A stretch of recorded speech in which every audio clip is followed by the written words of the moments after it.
Good morning, Good good morning, good morning, afternoon, good good evening morning. from myself, the Geordie Yam Yam Gary, and obviously my right hand man, which is over there, the Mighty Win, aka Derek, or should I say Derek, aka Mighty Win? It's one or the other. But I'm sure we all recognise his dulcet tones. And yeah, exactly. Mm. It is what it is. It's that it's that Monday, the start of the week, and it's going to be back to the games. Really looking forward to it actually, because as much as I do follow England and their results, I do miss the Toon games massively. So it'll be interesting to see what happens this week if we've got anything in the way of any knocks or Well, anything else you, while you they've did all you been did away. have a bit of a distraction yesterday, to be fair. Well, we did just a little, um, and we've I, obviously I, I outwatched the was I girls. was too engrossed in the underwater basket weaving competition You were indeed. We, to we, take much we notice of what the ladies were doing, but yeah, good result absolutely. for them. Good result. Yeah, it's great results. But before we get into the girls, because obviously we'll start with the girls at the stadium of whatever it's called in a minute. But we're going to do some housework and then we'll get into the show. So again, welcome to everybody across all the platforms. Thanks to everybody working in the background, giving us all your support. Don't forget to hit the like button if you enjoy the show, or even dislike if you don't. It just helps us get further as a channel to other supporters. Subscribe; it's totally free. Hit the bell for any future content. And if you want to support the channel and help us grow, then you can become a member for a small monthly fee. It gives you a chance to win prizes at the end of each month and also behind the scenes content. If you want to have a quick look at our webpage, it's nufctalk.tv. That's completely ad free. We keep that as up to date as we possibly can with all news and obviously content. So if you've got 5 minutes, have a quick look at that and give us some of your opinions. And ask us if you want to. You can also get in touch with us via the links below in the comments. If you want us to go and research certain subjects, because we'd be more than happy to do so, and we can write up about it. But if you've got a question for today's show, but to either myself or the Mighty Win, then please put a Q in front of that question just so we can highlight it. Again, apologies if we don't mention all of it, as you guys like to talk to amongst each other.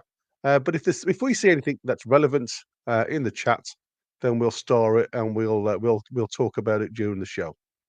But if you want to guarantee it, you can give us a super chat or use the dollar sign, follow the instructions, and that'll guarantee your message read out. Any members that are gifted or even new members will be highlighted and thanked as we go. So, um, like we said, we had a bit of a great day yesterday. I mean, obviously, we are just starting to myself, Josh, and Steve are starting to look at the girls. It's like I say, it's a new thing for me. I did watch them live a couple of times last season when they were played in and around the Midlands, where I was able to go and get to them and have a look. And like I say, things change. The team changes. So as much as I was getting used to them last year, the team is different. And they did well. They obviously beat the Mackems 2-1 in the end. Um, oh, hold on. We've got a question straight away. Let's have a look at this one. Question from Michael in UFC. Afternoon, Gary, and the mighty win. Was reading earlier about Leroy Sané's interest on BBC Sport. What's your thoughts? Well, we've actually covered this before, Michael, and we've been linked with him for a few weeks now. But we're also in a bit of a tough competition because he's free to speak to clubs in January. So obviously the contract from Munich isn't going to be extended. They want shot of him. Um, he is surplus to requirements there now. Obviously they've bought in Elise and things like that. And both me and Win said, at the end of the day, I'd like him. I think he'd be a really good asset to the team. He's got the experience. Um, Experience, that's the key. and he's played at the top level for a few years. I mean, I know he's Man City, and everybody's saying, well, he played out on the left hand side for Man City. He's one of those adaptable players. I mean, he can play anywhere. I mean, he can play anywhere across the front wings, if I'm honest. So, for me, he's a definite Michael. I think he's certainly something like I say, someone we've been linked to, and he has definitely got the pedigree. And like I say, if it doesn't cost us much regarding getting him here on wages, because at the end of the day, this lad has been spoilt somewhat because of where he's been, and obviously his wages. And I think that's going to be the sticking point, if I'm honest. And Brant says, I don't believe he will end up here. Well, like I say, I never say never, but it's certainly something that we all we need to watch because, like I say, the rumours, the rumour mill seems to be travelling at some pace now regarding Leroy Sané. So it's one to watch, and like I say, but only a couple of months away from when it all starts bubbling again. Um, so going back to obviously what we saw yesterday, and we saw the girls get a good 2-1 win. I know, like I say, this isn't something that Win uh, gives a lot of thought to, as he was watching the basket weaving competition. Um, but it's certainly something that I like to see, and like I say, we did a bit more of an in depth, and I just wanted to say a thank you to over 3,000 that watched us and have watched the show. Um, for me, that as a channel that's growing, we're coming up to our year anniversary. Actually doing some live content. So for me to get that amount of views for the girl side of things, one, it's great for us, and two, it's great for the support for the girls. And as you can see on the screen now, obviously we've got Becky and the girls having that hug, and again, the support was phenomenal. Even when we were watching it live and we were doing the watch along, the amount of black and white, and actual fact that we're across the ground, it wasn't just the section in the corner, which is obviously where they'd penned us in. There was lots of other supporters in and around the ground, and that's the picture that I love, where all the guys literally penned into the back, and the same as when we had our win, the men's win there at 3-0 at the Stadium of Light. They did exactly the same bit of shithousery in front of the fans, and it's a great picture. So I just wanted to say well done to the girls. And And three you have thousand travelling fans. a look into some of the questions, haven't you, Win? Because you get Well, I've just been laughing at some of the Sunderland fans' reaction. yeah, yeah. You know, none of that Newcastle team will ever play in the WSL. Well, perhaps as subs. The Saudis will buy an entire new team. Half of them will be crawling back here with their tails between their legs looking for a game. Hope we tell them to off. Where's it? Their lot looked fitter and stronger. Their 26 was very good, and their striker held it up well in the first half. Sunderland had no midfield at all. The tall lass at centre back was canny, and the number 7 seemed decent enough on the ball, but overall it wasn't very good. Their fans are special mind, and not in a good way. Grown blokes in full black and white suits with air horns singing about burger buns, and a special shout out to the bloke in his stole-idled coat and his free seller scarf. So they must have given scarves away. Uh, what was it? Ticket only? Was it? Do you know? Was it? Were they all bussed from the stadium, same as we were? I'm not sure. I'm not. Well, it did say that all the tickets had allocated tickets had been sold, Mm. and I think, like I say, there was some outcry because they were saying that a lot of their fans was a little bit disappointed with the fact that we'd sold something like a 4,500 allocated seats, and them being the home team only had sold at that time something like 1,500. And like I say, I do By the way, think, we should explain this is Bruno doing his Macam impression. yeah, exactly. This is we just saw this in the background, and we thought it was quite canny to have him on the screen while Win talks about the Mackems. So that's the reason for it anyway. I just find it really funny. We should have been organised and have something in place to stop it happening. This is the photograph that you're on about. But Yeah, we'd yeah. rather sell off our home end for a few grand. There is zero chance that if we get Newcastle away in the cup, we'll A, get 6,000 tickets, B, have the away end behind the goal, and C, be allowed, if we win, to take the photos and take the piss on the pitch at St James's Park. And UFC simply wouldn't allow any of those three things to happen in their ground. We allowed it. Yeah, yeah. One day we'll beat the skunks at the landfill again, and I want us to wheel out a massive Victorian era camera with a massive flash and smoke coming out the top and all that. Oh dear. An orchestrated photo in front of our home stand.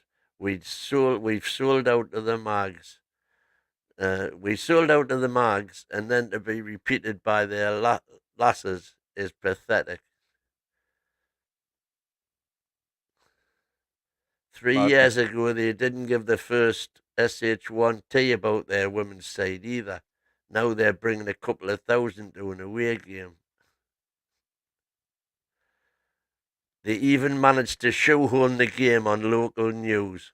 Couldn't wait until tomorrow's programme, but if the result was reversed, it wouldn't have been mentioned.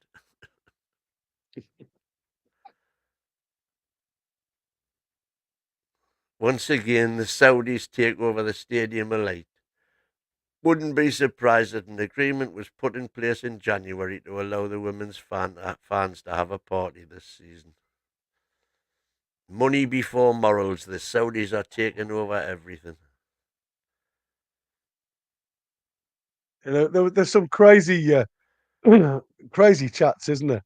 You know, like I say, I saw the one which was bemoaning everything that we were doing, and it's like I said, the you know when we were saying about stadium development and things like that, and where we could play potentially, there would be no chance us playing at the Stadium of Shite. um, with everything that goes on. I mean, even the banter in the chat, and I think Steve has just put down on there. It was like it was absolutely scary, you know, to read some of the chat while we were watching the match, and it was just to-ing and fro-ing, and there was a lot of people trying to calm it down, and it was like, oh my days, some of the conversations, some of the things that we're saying. Um, the one comment was something like, "You've spent £600 million to sit in mid-table alongside the likes of Fulham, and we've spent pennies and we sit in top of the championship." And I'm thinking, Have you actually just written that? Have you? Did you actually think about what you've written before you actually wrote it? It But I was, love this. Stadium elite Hilton Castle. For football, follow Newcastle. yeah, that's superb. That is brilliant. I don't know, uh, craziness. But it is one of them things, and like I say, it's getting to that point, isn't it now, where, like I say, if we do develop some of the ground in its current blueprint, then there has got to be some talk about where we move to. So I can't wait to January, or early in the new year, I should say, to find out exactly what's happening. But a quick mention to we were just talking, and unfortunately, because of copyright laws and everything else, I can't actually show you anything. But obviously, there was a You game get your against. hot dog sausage in a burger bun. You get your hot dog sausage in a burger He's bun. off. He's off.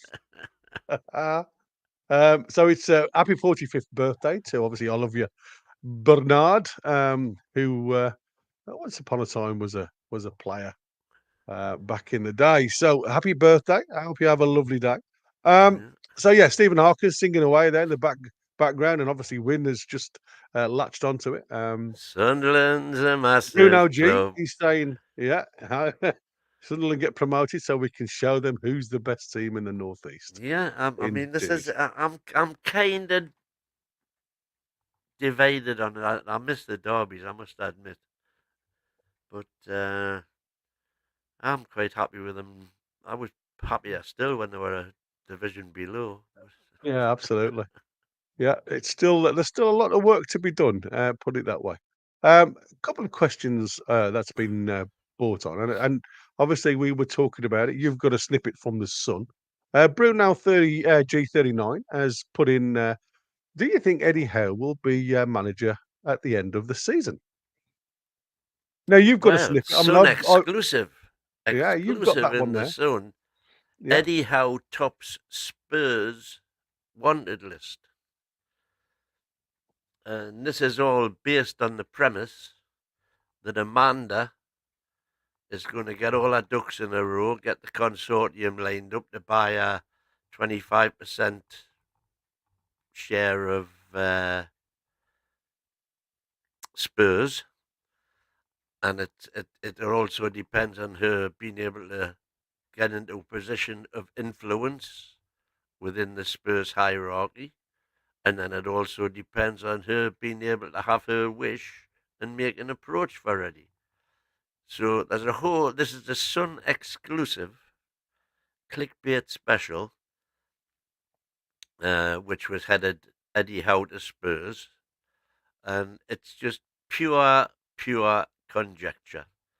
You know, first of all, he's got to want. I mean, you can argue that you would like to work with Amanda again, of course. But why would he go to Spurs when he's got this whole thing about? And it also brings about the whole Eddie support thing, and you wonder where if you believe the media, the mainstream media, they will tell you that the fan base is split, arguably 50-50 on whether Eddie should stay or should go. Now, we've got a few in our chat who more or less want rid of him, Eddie out brigade, but we've got an equal amount who want him in, so you could argue that was 50-50. But are keyboard warriors really the yardstick, or is mainstream media the yardstick? What about your own circle of friends who are Toon supporters? What are they all thinking? Specifically, what about all the people you go to the match with? Now, I know not everybody can go to the match, and I'm not suggesting for 1 second that because you go to the match, your opinion is more valid than somebody who doesn't. But all I know is that every single person that I sit around in the match is absolutely firmly Eddie in. Never hear a single comment about wanting him out. Even when things are going bad, you know, yes, you get complaints, you get the same as I do, you know, why has he done that? Why has he done that? But overall, who else, I argue, could have done what he's done with the resources he's had available in that time? You know, you were on about the Mackems there saying £600 million spent. Everybody in the Prem spent £600 million in 3 years. Everybody. Mm. And obviously some a hell of a lot more. And when you consider what he inherited and where we are now, the big problem we had was that we were hit the heights too soon. Now, again, we know that that was for a variety of reasons, because that particular season, Spurs underperformed, Chelsea underperformed, Liverpool underperformed, Man United, even though they underperformed, still, you know, managed to make the top four. But for us to get top four in that second season was just unbelievable. If we'd done it the other way around, if we'd finished seventh that season, everybody would have been cock-a-hoop. And then fourth last season would have been totally different. But because it went the other way around, for a load of reasons that we're all aware of, injuries, Tenali, the lot, I just think it's crazy for anybody to think that Eddie doesn't know what he's doing and he's taking us as far as he can. Let's give him some resources and let's see how far he can take us. Hopefully, the Man City business will remove the shackles. I mean, for example, where are we? Premier League. These are shirt sponsor deals in place right now. Top of the tree, there's a shirt sponsor and sleeve sponsor combined revenue. Man United, £80 million a season from Snapdragon and DXC. Man City, £80 million a season from Etihad and OKX. Liverpool, £62 million a season from Standard Chartered and Expedia. Tottenham, £60 million a season, AIA and Kraken. Arsenal, Arsenal just 50 million, 30 less than Man U. Emirates and Visit Rwanda, and then Newcastle, Salah and Noon, 32.5 million. So we're straight away we're almost 50 million behind Man United. So why should we not argue that our shirt sponsors can pay us 60 million and our sleeve sponsors can pay us 20 million? Why should we not be able to argue that we are the equivalent of Man United? And people say because of their global state, no.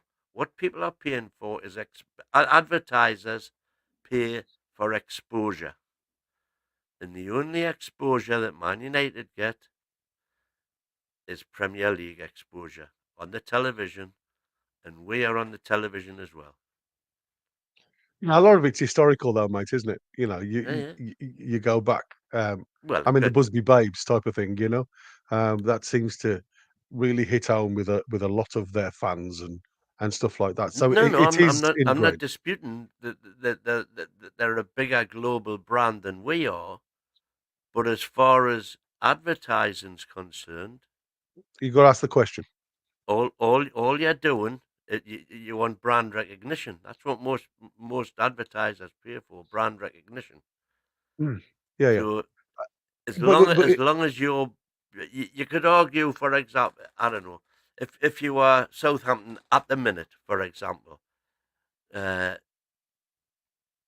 their exposure when they play Man United on TV is exactly the same. You see their shirts as much as you see Man United shirts. So every time they're on the telly, their exposure is exactly the same as Man United. Now you could argue they're not going to be on as often as Man United, and you could argue that probably with Newcastle as well. But I think there'll be very little difference between the number of, for example, live games that Newcastle are on compared to Man United. You know, yeah, I think it's more the those top. audience, isn't it? The, You know, sorry. that's what I'm saying. On the TV, you know, we all know that there's going to be a bigger audience to watch the likes of Man U globally than Yeah. there is to watch Newcastle. Because we've already had this discussion in previous shows. And that's why we have to hit the global market by going out there, like we did with Asia, like we did with when we went over to Australia. Now, obviously, we've gone to Japan. That's what we need to do. Every chance we get, we need to get out there and we need to be exposed, the team exposure to the fans to try and big up. But the biggest way to do that is to be competing with the top boys. And that's what I said. I think, unfortunately, this present moment in time, and the reasons why people are still on the fence, or some people are still on the fence regarding Eddie Howe's position, is because he hasn't had the opportunity to freshen up the team. Last two windows, as we keep saying, there's been nobody's come in, and we've actually lost bodies. We've not bought them in, we've lost them. Now, there's lots of people that are going to be interested in how Minte plays this weekend against us. Um, and you're quite right. You're absolutely right. Regarding sponsorship, it is it's a branding. It's in the shop window. It's there for people to see, and I can understand a lot of people saying, well, it's unfair when you can just go and into your sister um, sister groups that are linked with the APTs and spend the type of money that you could spend. I understand the problem with that, and that's why there was I some. don't I don't understand the problem. Well, it's like I said. When I say I understand the reasons why people are jealous of that, that's what I understand. I don't understand that we've got a problem with it. I just understand that people will always question it. Because when clubs haven't got that, and if you remember, the person who started this conversation, if you like, that we're having, was Klopp at Liverpool, because they haven't got that backing. Even though, we've all heard of the, conspiracy theories that's gone on with the bank and everything else that they've got front shirt sponsor with, and all that goes with it. But you know, when you get somebody the likes of Klopp, who is one of the leading figures that all the journos love because of his attitude, very much like Mourinho. He's got that type of attitude that loves to be in front of the camera. When these guys start shouting and start saying that we aren't happy with what you've got, then people listen, and No, I think no, but that's my argument is that there shouldn't be preventing Newcastle having top dollar for shirt and sleeve sponsors. The likes of Brighton, for example, who are only getting £12 million for their shirts and their sleeves. And this is from American Express and Experience Kissimmee, whoever they are. They should be saying to American Express, look, you've got this deal for at the minute for £10 million. I'm sorry, we want £40 million, £50 million. And there will be companies worldwide who nobody's ever heard of before, like Seller, who Seller have already said now in a statement that their brand recognition worldwide has increased. Like they've had to increase. Seller have had to increase their marketing staff by double to handle the new inquiry demands that they're getting, which have resulted purely and simply from the Newcastle sponsorship. They've said that they had no idea that the effect that it would have. Well, I And don't get me wrong. I believe you. I mean, like I say, we have become a bigger, um, the bigger fish in the pool now, and I think that's what I'm saying. The growth that we've had in 3 years with having our wings clipped has been still phenomenal, and that's what I love because if I'm honest with you, without being too too arrogant, and I don't mean to sound arrogant, but when you look at what we've achieved with our wings clipped, can you imagine what we could have achieved if it was an open market, the likes of Man City had when their takeover was there yeah, in 2008? When Abramovich took over Chelsea. Um, if we hadn't have had our wings clipped, not only would we be still up there uh, alongside these guys, we'd actually be competing with the likes of Man City and Arsenal on an even keel.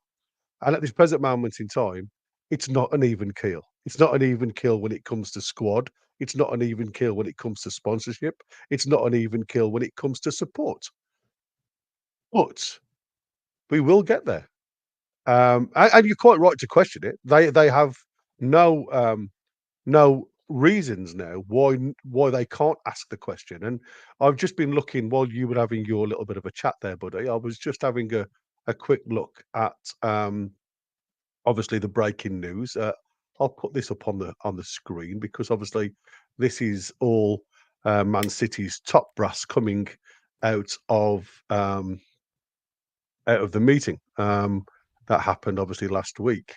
And this, I mean, as you can see from the top, clearly states breaking news: the Premier League has now conceded to all clubs that there is no quick fix to the legal dispute with Man City over the rules governing commercial deals between clubs and related companies. That's what the Times have stated. So, from that aspect, like I said to you before, I don't think we can just literally sit back now and say the deal's done. We're going to get all these sponsors in because they're still stopping you. But until this meeting happens this week amongst the shareholders, we won't know where or what we can do. The gaffer's been kicked out of his bed.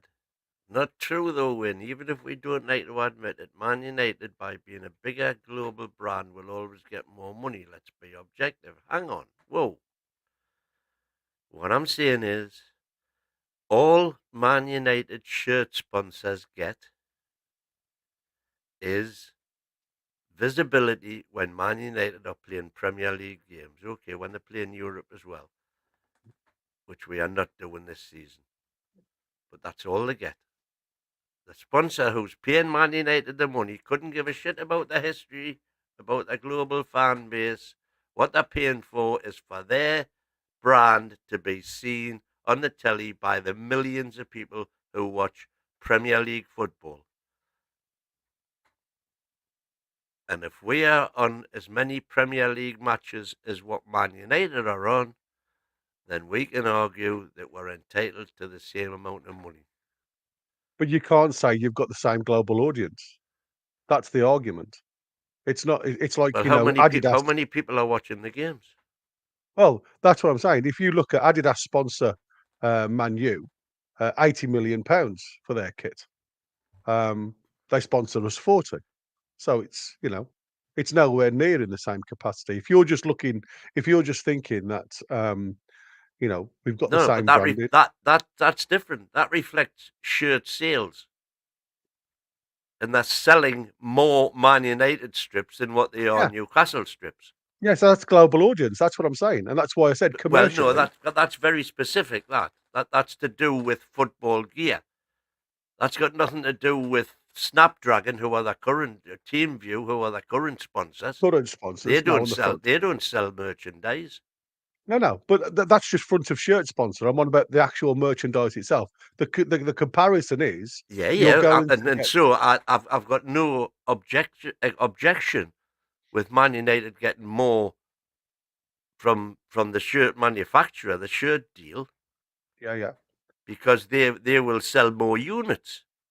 So absolutely. obviously you're going to pay more for the privilege of being able to do that. Mm. But aren't you going to also, if that's the case, then aren't you also going to see the front of shirt sponsor a lot more on a team that sells more units, not just the matches?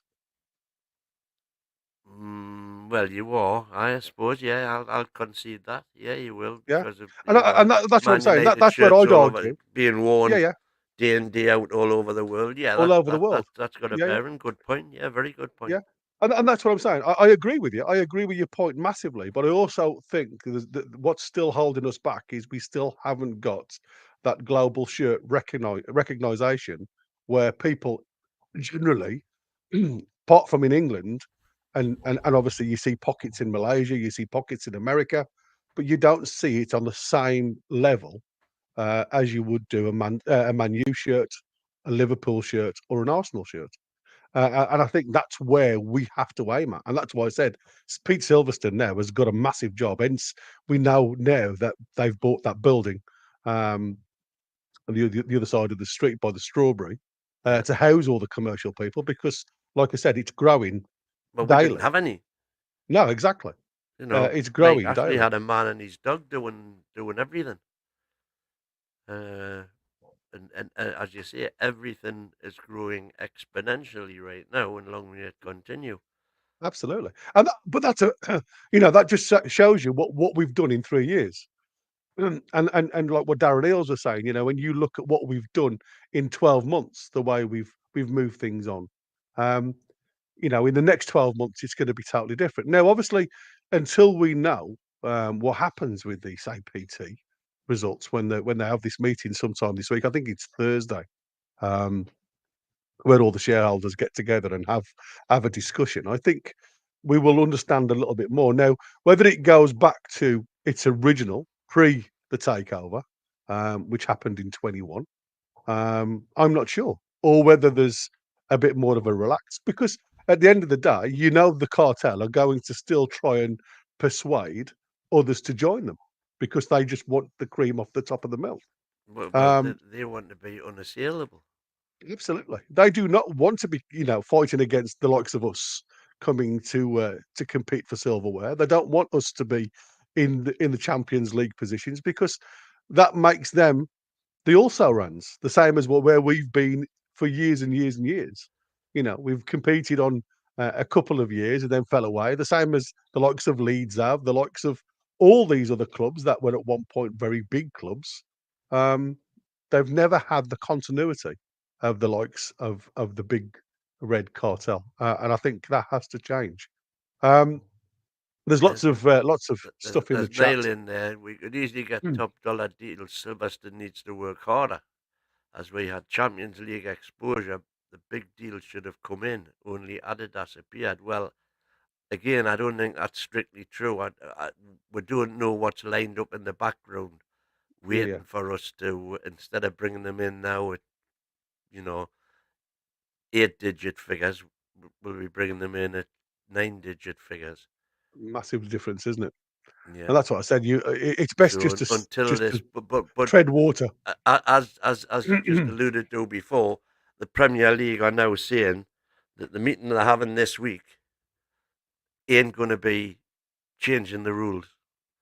So the No, rules, it's back to what Martin Samuel said. Right now, we can mark our own homework, and I would take full advantage of being able to do that. yeah, but again, having looked at the paper, having looked at the rules, where they say the blue line mark, where I remember, like say, you marking your homework. We used to have the red pen, didn't we? Where you'd have a red line through it, and it'd be, please advise, please look and rewrite. Um, and literally, the rules haven't changed. They haven't been rewritten yet, and that's what I'm saying. That's So why they I are don't still think unlawful as they so. stand. But they still the way they're written, they are still unlawful. But and that's what I keep saying. We can't move on until there's been a change in that book, because we then become unlawful No, no, because we've no, gone no. against. I say what we do is we do the deals now, whatever we want, and if the Premier League try to challenge them and say that they aren't fair market value, we say, well, that's an Yeah, unlawful road. Do you want to go? Do you really want to go to court again? yeah. I know what you're saying. That you're just playing like it's devil's advocate, isn't it? You're taking advantage of the loophole that's there in front of us, and I know the reasons why I think it hasn't been challenged that way, because I'm sure the likes of Man City have already got the things lined up. As we know, they've got the airline there ready to go, and the bank sponsor, which is multiple millions of pounds sponsorship that they've had waiting on the back burner for months, and that's the reasons why they've taken them to court. The biggest thing I find now is the fact that must have been some discussion from obviously Man City coming out of that meeting. Obviously, the Premiership were also saying that they'd won because they had won on other points. So obviously, that's what the journos had all worked on. But for me now, it's more the fact that as all the clubs had some type of email, some type of correspondence where the Premier League have said we can't do anything until we've had this discussion amongst all shareholders, because it does surprise me that somebody hasn't challenged the rule like you've just stated. So it'll be surprising. To sign a deal, you should look at how many people are watching each specific team. You're saying that Ipswich deserves the same deal as Chelsea, and that's nuts. But Well, it it's isn't. It isn't because Ipswich are getting this. When Chelsea are on TV, Ipswich are getting exactly the same exposure that Chelsea are getting. So Ipswich are going to be playing the top six, let's say, top seven, top eight, call it what you will. But say they're playing them 12 times a season. That's a third of the full season that they're playing them. So they get the third of the season, they're getting exactly the same exposure as what all of them are getting. mm. Oh, no, I agree with you. I think since we've become the Premier League have become a global market, and I mean that's why they what was it? They've spent £6 billion on the new commercial deal to obviously keep hold of the um, the game rights, the gaming rights. So they're willing to put lots of money in. So they're getting lots of money back. And the one thing that gets me is the fact that how much money they're spending in fighting the likes of Man City.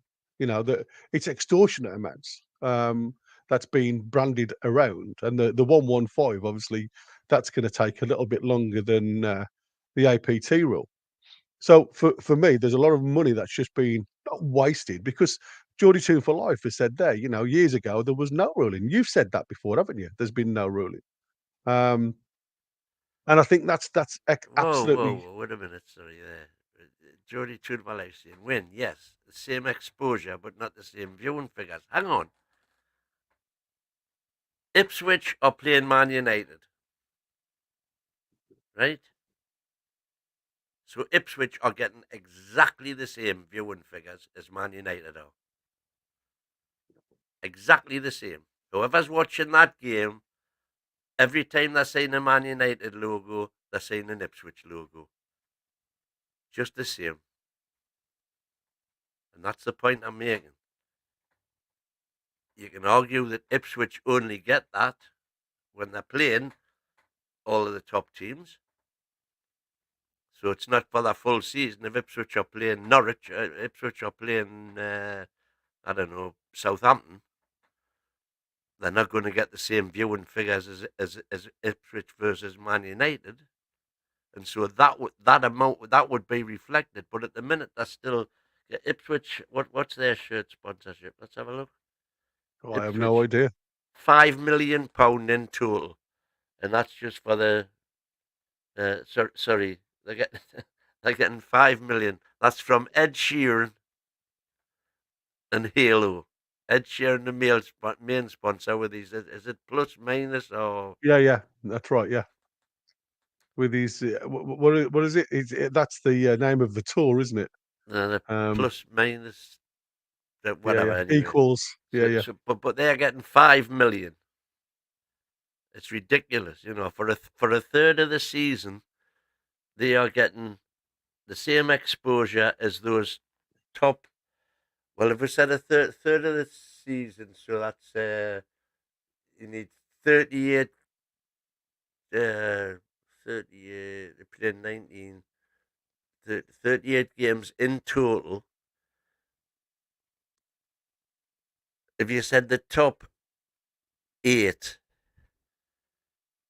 top nine, so if you took the top nine, even Leicester, who are in ninth position in the shirt sponsor combined sponsorship revenue league, they are getting 17.5 million. So they are playing teams whose combined shirt sponsorship is a minimum of 17.5 million for half of the season. So they should be getting a damn sight more than 5 million quid. And if Ipswich were to go to, just pick a global brand at random, McDonald's. If Ipswich went to McDonald's and said, "How much will you sponsor our shirts for?" and they see what the exposure is and how much other teams are playing. You know, Mercedes Benz, go to all your global brand leaders. It's forget the fact that it's Ipswich. They're playing in the Premiership now. You know, without doubt, the deal would be dependent upon them remaining in the Premiership. But their brand is going to get that brand recognition the same as the team they're playing is. And so what I'm saying is the Premier League. All I'm saying is the Premier League shouldn't be stopping us getting more sponsorship. They should be saying to the bottom teams, you should be charging more for your sponsorship. So instead of handcuffing us, they should be loosening the shackles off everybody else and As bringing is. even more revenue into the business that is the Premier League. Yeah, yeah. So David Knight agrees with you. Ipswich do deserve the same as Chelsea mighty win. It's spot on. It's the same exposure. So yeah, you go. You're not on your own, matey. There's a lot of people out there that believe that you ought to. McDonald's wouldn't think of Ipswich. Well, there you go. You're saying they wouldn't think of it. Well, how about somebody from Ipswich gives them a bell and says, you know, we are tiny little Ipswich, but we are playing every single week in the Premiership, which has a global audience of X billion. But I think that, Have you ever if I'm thought honest of with that? you, well, at the start of the season, when because obviously they had Ed Sheeran on at the start of the game. I can't remember. Was it Liverpool? They played first game off, wasn't it? Yeah. It was Liverpool, and he was still on tour, so he got a helicopter ready to go across into Europe. So he could only be there for the first half. And he was saying, like, he was part of the sponsorship that put his name on the front of the shirt, but there was other people in the background that was supporting obviously supporting the same regards, if you like. And the reasons why they decided to go with his shirt sponsorship was because of the global market again. Because obviously there's a lot more people that we all know Ed Sheeran. We all know who Ed Sheeran is. Yeah. Um, and we know his global reputation. And what they've done is they've gone with Ed Sheeran's album or tour logo on the front of his shirt to get that global recognition. Because Well, then but I maybe mean, you do get a bit more. Allied, which is an Ipswich fan. Well, of course, he's an Ipswich fan. He Uh, wouldn't put any money in there if he wasn't. Um, and again, it's for these clubs. It's fans like Ed Sheeran that keep them afloat because they haven't got the support or the backing week in, week out. And I think that's where, they sometimes need that outside help, if you like, just to keep them afloat. But like you say, I don't think 5 million is going to take you far in the Premier League. David Knight is saying every team should have the same maximum amount to spend each season, like 200 million. That's the only way to make it fair. But they don't want it to be fair. They want to No. put their fingers on the scales. Right now, then, that is exactly what the new deal that they're trying to hammer out, anchoring, they call it. And that's exactly the sort of system that the Premier League are wanting to introduce. And I've got nothing against that. It said every team should have the same maximum amount of money to spend, like 200 million a season. Right. Well, what it's going to be is the whoever gets the lowest amount of money on the annual basis from the Premier League for TV coverage, etc., which in this case is it's near enough £100 million. So if you finish 20th in the Prem, you get £100 million,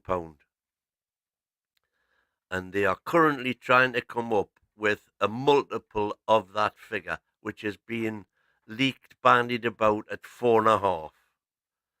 So the maximum amount that anybody can spend on transfers, agents' fees, and wages in any season is 4.5 times the the lowest figure. So if we get a new telly deal and that bottom figure becomes 120 million, it'll be 4.5 times 120 million, or 4 times. They're still trying to work out what the multiplier is going to be. But that's what's going to be introduced apparently uh, when these rules are changed eventually. And they're calling it anchoring, because you're anchoring it to the lowest. Now, that doesn't mean, obviously, that the bottom clubs will have the resources to spend that, but it prevents the top clubs spending what the hell they like. So, and I'm all for that. I haven't got a problem with that. Yeah. I mean, like I say, I think there's for me, this is one of those talking points that we could go on for hours and hours, because the none of it's wrong, is it? Like I say, to make it equal across the board, and again, this is where we start talking about this anti-competitive behaviour from the top. Of the cartel. I do believe that by throwing this type of argument in the pool, and this is why I said, for me, teams need to grow a couple of kahunas, and they have to look at, instead of trying to stop the one fish getting out of the net, which is us, obviously, because that's where this new ruling had come into. They've got to look at what's in it for themselves, because by going on board with the red cartel, what they're doing is never ever going to get the opportunity to compete in any of the competitions. They're never going to get into Europe unless you are like us, really lucky. The likes of Leicester that one time that had a real flash in the pan go at it. Um, and I do think if you get if you understand your business content, I think you need to start looking at where you are in regards to what side of the table you're going to sit on at this meeting that comes up this week. Because if you start choosing the wrong thing, I think for years to come, there's going to be a lot more than just our wings clipped. Um, I mean, is there anything in the chat win that you Yeah, want to we'll reach get on, because we'll get you have been getting a these few? starred ones there. Lewis Hall looked good in the under-21s. Do you think It he looks will be the amazing. next England left back? He's got to be. He's got to be. I mean, if he's projection, I mean, you've got to understand this kid's obviously played a new role. And yes, there is flaws to his game. We've seen it, we understand it. But if we want to play the system that the likes of Eddie Howe's playing now, with the wing backs coming inverted and things like that, and they're overlapping, dropping an anchor man in deep, um, I think Lewis Hall fits the role better than any other. I mean, Alexander Arnold against Greece, and then you played Rico Lewis left back, who you could see was totally out of his depth. Every time Alexander Arnold went forward, they broke down the right side, or their left wing. It left us exposed massively, because Rico Lewis was also on the march. He was playing in that midfield pocket to support um, Rice, and it just left us too exposed to the ball that was going out, and put ourselves under so much more pressure. So if the likes of England, Lee Carsley, play the system that they're playing, with the one deep midfielder, which was Rice at the time, that'll fit in between the two centre halves, that releases your two fullbacks, and it's a way of getting overloads on the wings, because obviously, as we saw yesterday, if everybody watched it against Finland, you had both Grealish and Palmer touching the touch lines, and it split the Finnish team open. And that, I mean, to be fair, Angel Gomez played an absolutely sweet ball through to Grealish for his give and go, which Another got us the good first game, wasn't goal. it? It was a good Gomez. game. It was a very organised game. It looked a lot No, no, I'm more. I'm specifically talking about Gomez, because I was impressed with him Well, a lot of Uh, people said no. I mean, a lot of people keep on saying he didn't have a good game. Now, I like him. I think oh, he's me too. he links the midfield to the forwards.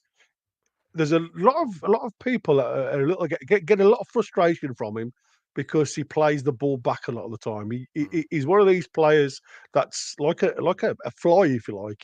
He lands and then goes. He lands and then goes.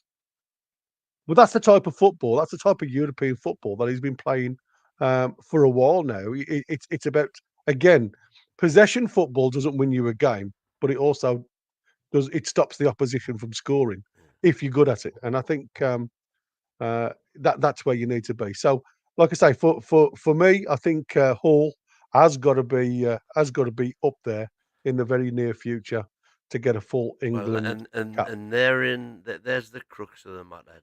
Do you think he will be the next England left back? How far are we talking when we say next? Oh, we haven't got one at the minute. Be, well, the point I'm making is if Lewis Hall right now is England's best left back, then we're in trouble. Because Lewis Hall, for me, I can see him getting there and becoming elite, but he's way off that right at the minute. And if that's the best England have got at the minute, we're in trouble. That's where I'm at. That's where I am with that question. I think Well, he's got every chance of making the grade, but right now he ain't there. He ain't the finished article. And to me, if you're going to be playing for England, you should be the finished article. yeah, yeah. I, So there is. It's like I said. If you look, right, we have who have we had in that area since we've tried. I mean, Trent Alexander-Arnold was his first game for at left back for his country, and I think that just proves how bad it is at left back for us. So you're right in what you're saying, but when you play it as a natural position sense, it makes a lot more sense than to play a player with experience out of position in left back. It just creates more issues. Now, I didn't think he had a bad game yesterday, Trent Alexander-Arnold, but we're only playing Finland, um, and that's what I'm saying. I think you've got to put everything into context.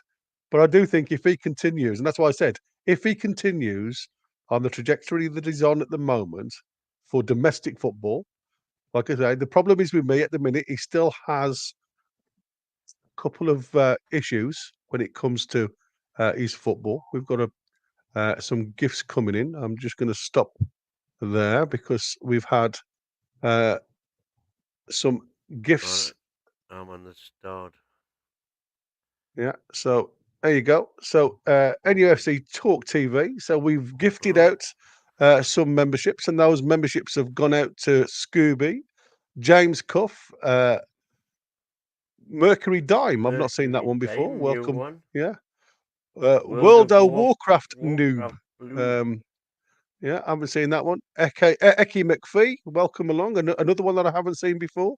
And Alessandro Alessandro Minetti, who we've Minetti. seen a few times. Yeah, welcome to Membership World, buddy. Yeah, yeah, Uh, fella countryman. yeah, absolutely. So thank you ever so Thank you, much, Christopher. Chris. Yeah, for throwing them out to all of you, you lovely lot. And obviously, from that, please, please, please don't forget. It's a good time for us to say it. Please smash the like button for us. Subscribe if you're new to the channel. We have breached the 3,000 mark, but obviously, we don't want to just stop there. We want to Yeah. continue on our growth. And like I say, the channel and the support that we're getting is fantastic. And I just want to take this time to say thank you all for the support that you've gifted us. And like I say, it's onwards and upwards. So please, please, please support by sharing to your friends and family because that will just help us even more. Um, Going on to what we've just discussed, may as well have a quick update, see if there's any issues from the internationals. Well, obviously we know Anthony Gordon, Tino, and Nick Pope didn't get a game, so there shouldn't be any issues with them coming back from international. Uh, Oddie obviously played against us, and he was obviously played in the full game at Wembley. Um, Sandro Tonali, according to this, only played the 80 minutes and has no issues. Zanussi Shahar, obviously they're not first teamers. Emil Kraft played in the he come on for the last 2 minutes. And it was a 2-2 draw. So again, I don't think there's going to be any issues there. Lewis Hall, obviously, we just talked about. He played the full game, didn't have any issues according to this. Willisula, I'm just looking at. Did he avoid participation in the playoff round? Yeah, so he Oh, didn't. I've got somebody at the door. Excuse me. All right, buddy, no worries. So he hasn't got any issues. Miguel Almiron, again, drew against Ecuador. Um, so he's had 75 minutes, come off with no injuries. Bruno, we know, played as well out there in South America. And he obviously he came on as a sub, and had no ill effects. So the team against Brighton should be virtually the same as what finished um, the last game, apart from obviously we know Kieran Trippier is going to be out. So we will obviously discuss in depth going forward this week, later on in the week, about potential lineups and things like that. And who are you looking forward to? It's a sellout, so it should be a really good atmosphere. There's a few tickets, I believe, so individual tickets left that's gone out for resale. So anybody looking for a ticket for that. And if you look at the Brighton game, according to um, the Newcastle win, a 2 win is 21-20. The draw is 11-4, and a Brighton is 12-5. So it's going to be an interesting one, this one, because it could swing either way. And obviously, when you look at the team, because we have to look at the lads coming back from injury, there's every chance that the likes of Callum Wilson, we should have Alexander Isak back. There should be no real reason for him to be still out. And obviously, Lewis Miley was talked about being involved in the squad at some point. So it'll be interesting.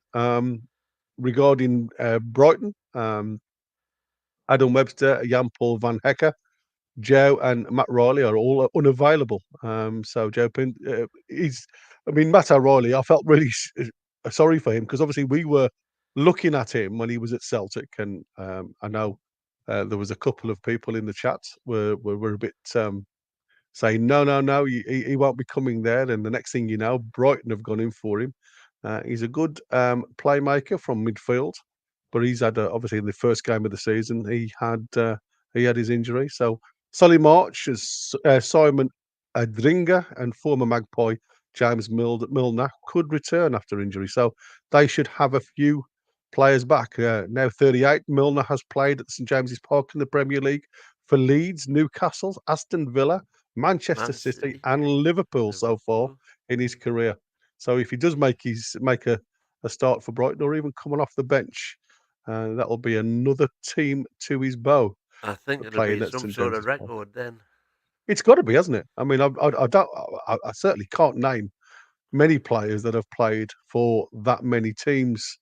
Um, so yeah, it's got to be, mate. It's got to be. Albion have won one, drawn one, and lost the other one of the last three Premier League away games.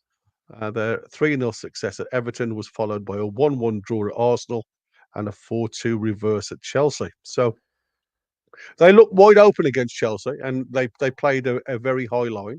So it's going to be an interesting one. But like I say, we had somebody obviously put in what would your predictions. Now the reasons why I started that one is obviously we are at the start of our new week, so I wanted to get the early message out there to all the people that are playing or part of the competition, the predictions competition. That if you want to give us your predictions as early as you possibly can through this week before the deadline on Saturday, then please do so, because obviously if you don't, then you won't be included, and it'll be a shame. Uh, get your scores in on the WhatsApp group yeah, if you're in that, and if you're not and you're in the chat here, you can get it in here anytime you want.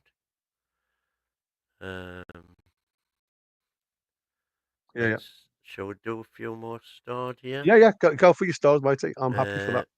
Need to wait and see what happens with the APT to find out who can be bought in jam. That would surely change it if positive for us on Thursday. Are you assuming that the Premiership meeting is on Thursday? Because I thought it was Wednesday. Yeah, well, they said later in the week, didn't they? So it's usually Thursdays if they're having a meeting. Um, again, I don't know why. I I don't think it's know for Thursdays. certain. I'm sure the last one was a Thursday when they all got together and this conversation was annulled. Oh, Um, this goes back to what on. Oh, there's a few from earlier on there. yeah, No, yeah. not one fan has given me a good reason why Eddie should leave. Not one. How in for years to come? Well, I would love to see it, Geordie. If Eddie gets Champions League, he ain't going anywhere. But if we miss Europe, he will be gone. That's the business he's in. I agree with that as well. Mm. Only place I see talk of Eddie out is on here or other podcasts. No one I meet in the tune says out, and I agree with that as well. Depending on the situation, even if Eddie only gets seventh, I still want him to stay.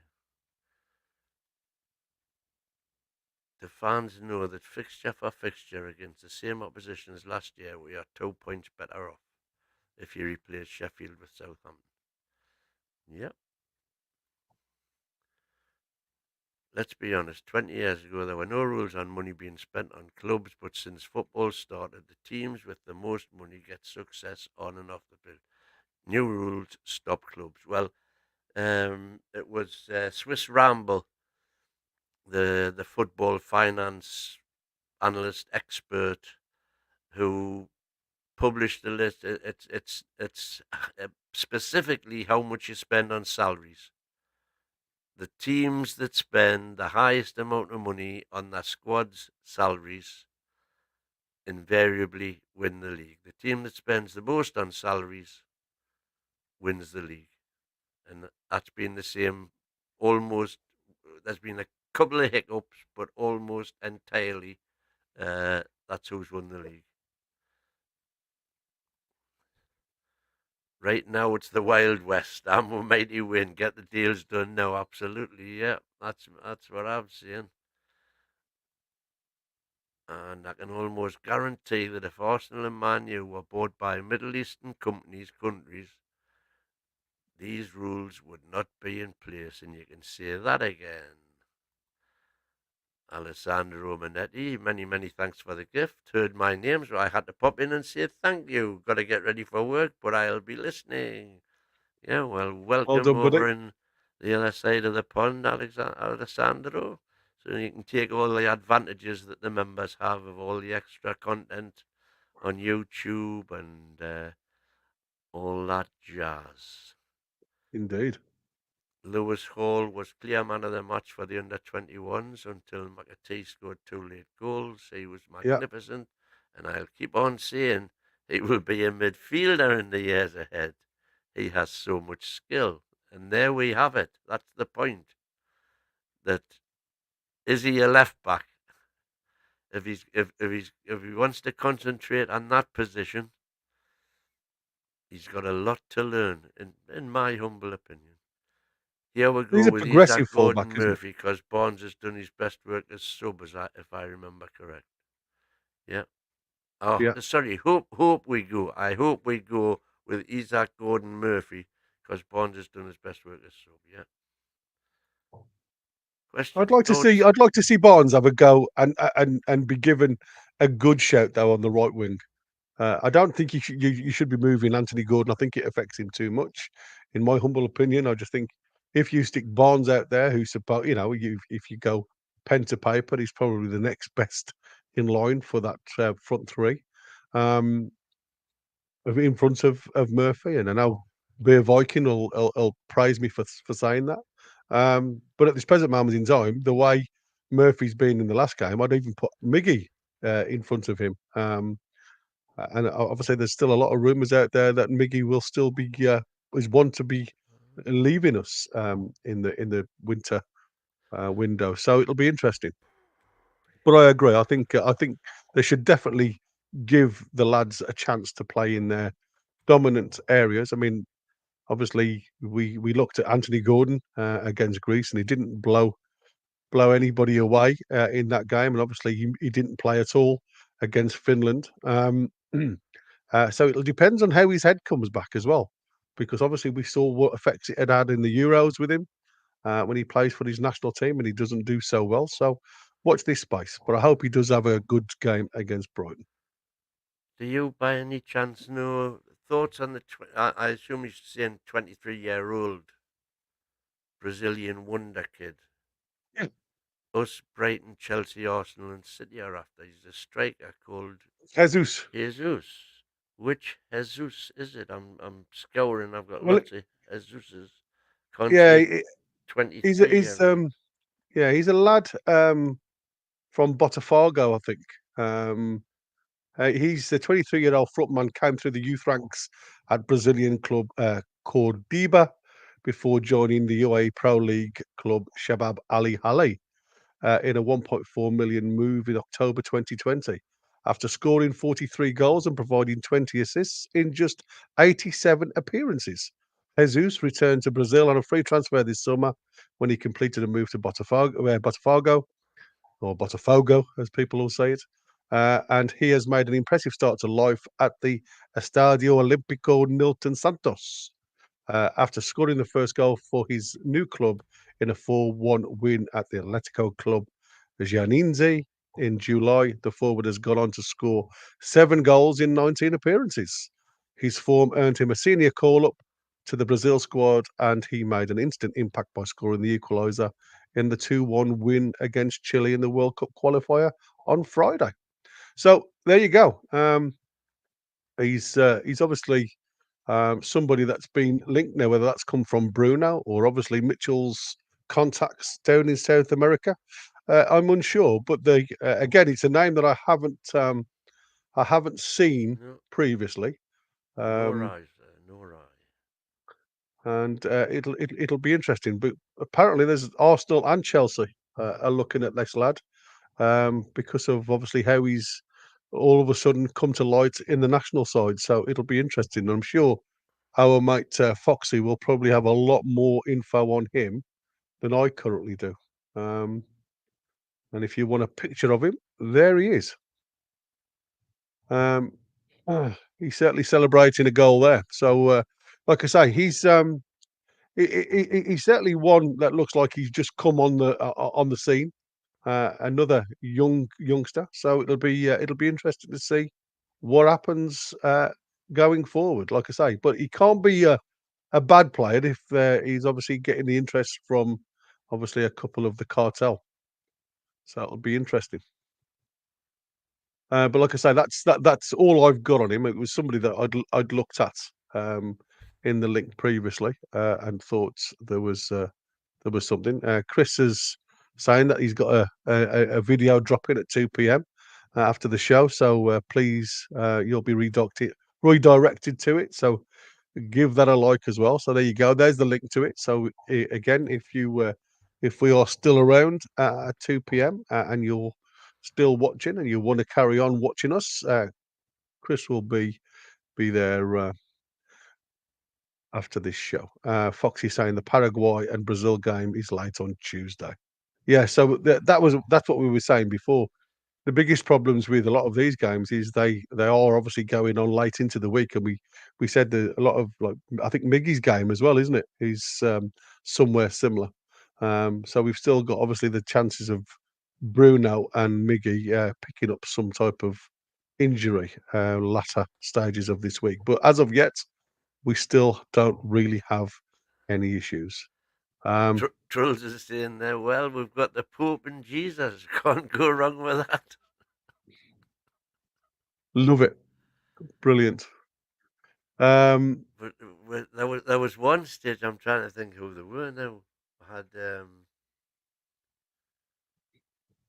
we had we had the Pope, Jesus. We had a Muhammad. Uh, so all oh he's saying, he reckons 2-0 to Brighton. They are flying, and they are. It's going to be a tight game. yeah, well, it'd be interesting to see whether we finally start getting a few uh, results. A few people predicting Newcastle defeats because it hasn't happened very often all season so far. Well, I think the biggest problem we've had is our our performances haven't been brilliant, have they? And yet, like you say, and we haven't had the hardest start to the season. So I could actually see why they're favouring more of a tune win than not. But we are starting to turn the corner now, and the next couple of games, well, the next 4 games are going to be a little bit different to the last 4 games. Um, so it I, will I be haven't interesting. seen this. Have you seen this? What's that? New rules for next season that a player or manager has to give an interview at half time. And if that's not amenable, they get audio from the dressing rooms. Well, that Not would seen be it. interesting. I've never seen that anywhere. No, I'll have to have a look Where at have you that. seen that, Niall? Because that's very interesting. Yeah, I mean that may have come That up that's on. that that that's going very down the American route. Yeah, well, I think this is where they were saying that they want more interviews. I mean, they were saying this. It was the end of last season, or the season before, where they were saying they do want to get more involvement with the managers and the coaches and stuff like that through the game, rather than just pre and end of the game. Well, And I think, to be fair, it takes the mind off. the one improvement we can get right now is we want referees having to answer for their decisions after the game. That's the one thing that we want. Yeah, So exactly. that I don't we get think it'll ever accountability happen. then. Whoever, but when there's a controversial VAR decision, whoever is responsible for making the final decision should have to face the cameras and explain their decision. Geordie 2 for life. I would love to see Wilson start against Brighton just to see Chris's reaction. Easy, Chris, easy. It's a joke. Yeah, well, let's just see if he's on the bench first. That'll be a start. Dan, Geordie Dan, thank you. Afternoon, buddy. Have we struck a metaphoric oil yet? I'm expecting Riyadh Air and Aramco to be announced imminently. Yeah. Let's get these deals done. Well, He's on the like I same say, frame I as mean, you, I isn't he? think now is the perfect. I think it's time that we stopped, if you like, hiding behind Man City, and let's get out there and show some teeth ourselves. Well, that's what I Uh, said. I do think we need to grow a few kahunas, if I'm honest. yeah, I think we have been, we've been a little bit in very, the very submissive up to now, absolutely. We've just and taken it on the I chin think and that rolled with it. we've got one rule in there. I'm sure with all the legal minds that we can put our hands on, we can find a few more loopholes. And like I say, right now, when the current rules have been proven to be unlawful, just get in there, mark our own homework, as Martin Samuel said, and worry about the consequences later. What's the worst they can do? Well, like I said, is it a fact that if we stand up to the law as it's written, and say it's unlawful, is that a loophole? I mean, I suppose it is. So yeah, maybe there is some truth in what you're saying, but I have a feeling that they've all been told to hold back until after the meeting, and obviously try and get whatever's supposed to be written in these rules uh, sorted and agreed by the said 14 that it's needed. But um, Geordie 2 for life saying, Gary, it's okay. Longstaff is fit. Thank you for that, mate. I, like I said, going back again, For me, it's a case of I don't want if the rules are manipulated by the top clubs under the Premier League guidance as they are now. Maybe give it to the FA to sort out. Maybe give it to another body because then they can't be manipulated to. And I think that's problem. That's our problem at this present moment in time.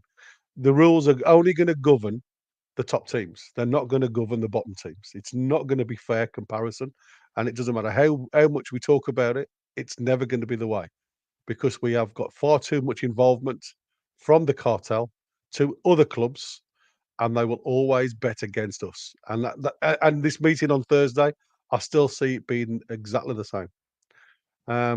Yeah. What's this one? Gary, I 3 don't know. draws, 1 loss, and 1 win isn't flying. If that was us, God forbid the reaction on YouTube. Well, Um, what are we talking about there? Three I one think one. they're talking about Brighton. I think Jordan Well, Team for Life's talking about Brighton. Brighton I have, Brighton have played 7, surely. yeah, they have. But I think it's a cup is. I'm just going to have a quick look on because obviously we'll look into that Three in three great one. depth.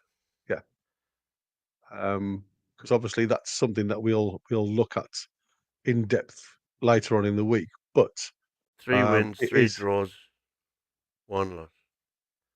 So they've got 12 points. 12, and that's why I said if you look at Which is exactly the same as us. yeah That's why they're above um, us on goal difference. on goal difference at the same points. But again, if you look at it, they've not when we look at flying, like I say, if you look at the loss against Chelsea, it was shocking the amount of mistakes that they were making. If you look at the draws that they've had previous to that, I don't know who the draws were against now. Have you got the actual results? Who they Yeah, played? I'm getting them. Brighton. They've played. They're coming up more matches. So far, when did we start? The 24th, 17th. So they beat Everton away 3-0. Yeah, yeah, Beat Man United at home 2-1. Drew with beat Crawley Town in the Carabao. Beat drew with Arsenal away 1-1. Drew with yes, Ipswich at home 0-0. Beat Wolves in the Carabao 3-2 at home. 2-2 at home to Forest. And then got beat 4-2 at Chelsea, but beat Brighton. Beat Tottenham 3-2 at home. yeah. So I mean So so they've played. They've already played Chelsea, Tottenham, Arsenal, and Man U. So they've played 4 of the big 6 this season, and they've only lost 1 of them. yeah, that's what I'm saying. You know, I still think on their trajectory, they're probably in front of us, even though we're on similar points. We haven't really played anybody yet, and that's why I said I think we have to take it into consideration the teams they've played, considering the teams that we've played. Ours has been a lot easier, and we're still on the same point. So I don't know. I do think we have to be tight, a tighter knit fit in this team. I don't think we will because they do commit a lot of bodies forward, and that's why Chelsea saw the way they play, and they use the out ball, literally the long ball over the top, and Madueke didn't Madueke have one of the quickest hat tricks in that game? I believe it was something yeah, 12 minutes hat trick or something stupid like that. So I do think we have to be a little bit on our toes rather than on our heels against them. But I also think if they are going to commit bodies, there's going to be space behind, and that's why I have a feeling, and I don't know why I have this feeling. I have a feeling that you're going to see Miggy play, and you'll see Gordon on the left, Miggy on the right, with Isak up top, because they'll be looking for again if they go with a high line. they're going to be looking for the ball over the top. But obviously, we're at home. They're away from home. It'll be interesting to see how they play. Because I know he does change it around a bit. Foxy's put really quite amazing how scoring one goal versus the worst national team in South America can do for your reputation. There you go. I told you Foxy would have a bit more of info on this guy. So yeah, it is surprising how like I say. But again, I'm looking at his Couple of domestic comments form. here, Gary, regarding hiding behind City's coattails. Truls is saying, I don't think we're hiding behind City. We are waiting for the perfect moment to pounce. And GTFL, I trust our owners 100%. They won't hide behind Man City. It's all about evidence and the right time to strike. Multi-billionaires don't hide. You've Well, gone you're, quiet you're on again, Win. about multi-billionaires. I've still got a kind of feeling in me water that Man City's owners have done all of this at the bidding of Saudi, because as big as Abu Dhabi are, they pale into insignificance geopolitically to Saudi Arabia. Saudi Arabia are massive over there. Easily the biggest influence. Yeah. Alan saying Wilson to score if he's back.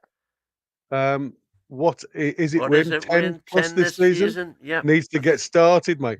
Yeah, Yeah. plenty time, plenty time. Trollsy saying on the comment from Noel before, the dressing room should only be audio on if the interviewer, player, or the manager, in my opinion. Well, I can't see them actually being in there while he's giving them a rollicking because obviously it's not an audience thing. And at the end of the day, you've got to be careful of what you're saying because tactics and things like that are going to be shared. So I wouldn't be too worried about that. Oh, you all right, Win? Win's having a bit of a coffee moment. That went down the wrong way. Yeah, absolutely. Got some meat on it though. Yeah. um, Gold watch. what's Foxy saying here? Jesus done well at Botafogo. They will be delighted with him scoring for Brazil. Adds more millions to the price tag. Could have got him on a free when playing at the UAE, and now 3 months later, it's 40 million. Yeah, it's crazy, isn't it? Absolutely crazy. Where these guys, one Jordy Dan saying, if those rules do come in, Mad Dog would be perfect for the halftime interview.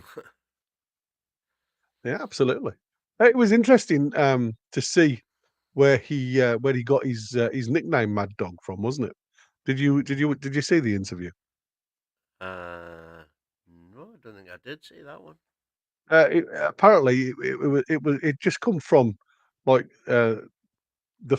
somebody in I, and amongst the picture. It was just like a pic. Somebody wanted a picture with him, and they said, "Oh, you know, can you say to my wife because she's watching? She's a massive fan. She likes you, and everything else. And because obviously he's quite dapper, and he said like, down the phone, can you just wish my I don't know whether it was his wife or partner all the best, and just say from Mad Dog." And that's all he did. He went down the phone, wished his partner, this person's partner, all the best. I don't know. I don't know whether it was a fan or somebody that was behind the scenes. All the best from Mad Dog, and that went global. And then from then on in, he's always been known as Mad Dog. So that's where it all come from. It's quite a strange story. Um, Trolls are saying, don't forget that our owners are very intelligent business people and know what they're doing. Well, I don't think it's anything to do with their intelligence. I think it's, like I say, it's more the fact that we are going to be held back by the other intelligent people in the crowd. And like I say, I think until these guys start looking at addressing the issue, and I think that's I'm not saying that they should be taking people to task, but they certainly should be addressing the issue on why we are being held back when others aren't. And I do think that's definitely the right thing. Um, on about shirt sponsorship. And Truls is saying, Wilson should have on the front of his shirt. Fragile, this way up, handle with Handle with care. care. Fabulous. Um, Geordie Team for life. I'm talking about the last 5 games. Not played anyone, Gary. Spurs and 4-time current champions. Okay. Yeah, exactly. They've had a bit of a tougher ride than we have, my friend. So it'll be interesting. Um, Brighton played poor first half. This is from Stephen Harker. Brighton played poor first half against Tottenham. They had the whole line crumbled second half. No, Tottenham I should think shut the what shop. GTFL was saying there was they've had a hard start. We have Yeah, played. he was. He was just taking the mickey. Yeah, Uh, that's what I said. It was like it was just all tongue in cheek. Didn't Villa troll this first time changing room crack against Man United? I don't know. Is that right, in? right, Geordie Tour. I've seen it was in Oh, that sorry. adopted Geordie's video. Yeah, that's what it was on. Well, I started watching that and I thought, oh, this is naff. Yeah, it is a little bit on the. It didn't get my juices flowing at all. Yeah, Uh, that's where it's he very tells very it rare the I'll story. watch any Newcastle content that I won't watch right to the end, and after about 5 or 10 minutes of the most of that, I saw I looked, it's got an hour to go. I says, oh, I can't watch an hour of this. So Yeah, so, so obviously I didn't stick around for that bit. yeah, it's very tongue in cheek, and like I say, it's okay. I mean, it's not for everybody. Don't get me wrong, but obviously these guys are just Yeah, trying to, but they're obviously you know. very, very popular. I'd never even heard of them. Well, like I But said, it, they, but it, they've but it came up on my feed. So, and this is why it's important to share, and like, because yeah. then that's how you get, uh, forwarded by YouTube to all of this, of course. That's where how they decide whether your content is going to be flashed up on other people's watch lists. So, I don't know who that's addressed to, Derek. Keep my name out of your mouth. Welcome, Derek Palmer. I haven't seen you before in the no, chat, my haven't friend. seen you before, Derek. Welcome along. So welcome, Welcome to the welcome rodeo. along. Yeah, absolutely. I'm just having a Still got quick one. Oh, that's glance of bit of if there's start. anything else. So I think we're there. there was something in the Gazette a couple of days ago, and obviously it was from Mouth of the Tyne and the Shields Gazette, and it says that there was 3 key areas for Newcastle United must solve in January, including the future of £20 million man. Um, and I must admit, I've it's the same old, same old. It's there's nothing. I think the biggest thing we have now with our sales, I think everybody out there knows our weak areas. Everybody does. And I do think, when we look at the way we've set up this year, Eddie will always try and change it, and that's why I said he's got this fluid 4-3-3 that never stays a fluid 4-3-3. It changes its shape and the way it works, but it has stopped us from being effective going forward, and you can see that with the number of goals we actually now getting, and obviously what the counter effect of not conceding goals is we're obviously now not scoring goals, and like I say, where we used to have an overload of players getting into the box, it doesn't seem to have happened this season. It seems to be a little bit more on the negative side, and I think we do desperately need to have some type of feature on the right hand side, and we've said that from day one, from year dot. We've certainly got to update certain areas, and I've said before, for me, I think we still need another 6 to become a squad of depth and quality.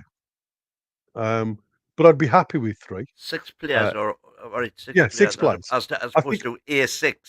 A6, yeah, no, 6 players, but I would like to start seeing us because of the fullbacks that we've got. I certainly would like to start seeing us having, because we've got very progressive players, in our fullback position, and I would like to start to see them be involved a lot more than they are, because what we aren't doing this season, which is probably fact, is we don't seem to be getting bodies in the box anymore from deep.